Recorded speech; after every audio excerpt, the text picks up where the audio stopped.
Guys, ഇന്ന് നമ്മൾ April ജനലിൽ shorts ഇട്ട് കഴിഞ്ഞിട്ട് കിടക്കുന്ന റൂമാണ് കേട്ടോ എൻ്റെ ഇത്. അപ്പോൾ അത് ഫുൾ വൃത്തിയാക്കാൻ കയറി, അല്ലെങ്കിൽ പിന്നെ വൃത്തിയാക്കലൊക്കെ നടക്കൂല. അതുകൊണ്ടാണ് നമ്മൾ ഇന്ന് തന്നെ വൃത്തിയാക്കാൻ കയറിയത്.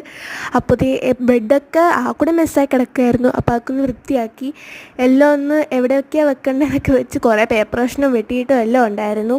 എനിക്ക് അത് ഞാൻ ടേബിൾ വൃത്തിയാക്കി. ടേബിൾ കാണുമ്പോൾ തന്നെ മനസ്സിലാവുമല്ലോ, ഫുൾ വെട്ടും കുത്തുമൊക്കെയാണ്. അതേപോലെ പിന്നെ കുറച്ച് ആക്സസറീസ് ഒക്കെ ഇരിപ്പുണ്ട്. അതൊക്കെ പിന്നെ ഞാൻ എടുത്ത് പിന്നെ വെക്കത്തുള്ളൂ. അതുകൊണ്ട് അതൊക്കെ അവിടെ തന്നെ ഇട്ടു. പിന്നെ ഗ്ലൂഗൺ ആദ്യം ചുരുട്ടിയപ്പം ഞാൻ ചുരുട്ടിയത് മാറിപ്പോയി. പിന്നെ ഞാൻ വേറെ രീതിയിൽ ചുരുട്ടി അത് കഴിഞ്ഞ് ടേബിളൊക്കെ വൃത്തിയാക്കി. പിന്നെ അകത്തേക്ക് വെക്കാനുള്ള സാധനങ്ങളൊക്കെ വെച്ചിട്ടാണെങ്കിൽ ഒന്നും ഇരിക്കുന്നുമില്ല. എനിക്കാണെങ്കിൽ നടുവേദന എടുക്കുന്നു. പിന്നെ കുറേ തള്ളിയൊക്കെ ചെയ്ത് ആദ്യം കയറുന്നില്ല, പിന്നെ ഒന്ന് ഓർഗനൈസ് ചെയ്ത് പിന്നെ ഞാൻ തള്ളി കയറ്റി. അങ്ങനെ തള്ളി കയറുന്നെനിക്ക് ഫോണും താഴെ വീണു. അപ്പോൾ ജസ്റ്റ് ഒരു BTS പോലെയുള്ളൂ വീഡിയോൻ്റെ. അപ്പോൾ ഒന്ന് ക്ലീനപ്പൊക്കെ ചെന്ന് വെറുതെ ഒരു വീഡിയോ ആണ്. അപ്പോൾ ഇത്രയേ ഉള്ളൂ ഇന്നത്തെ വീഡിയോ.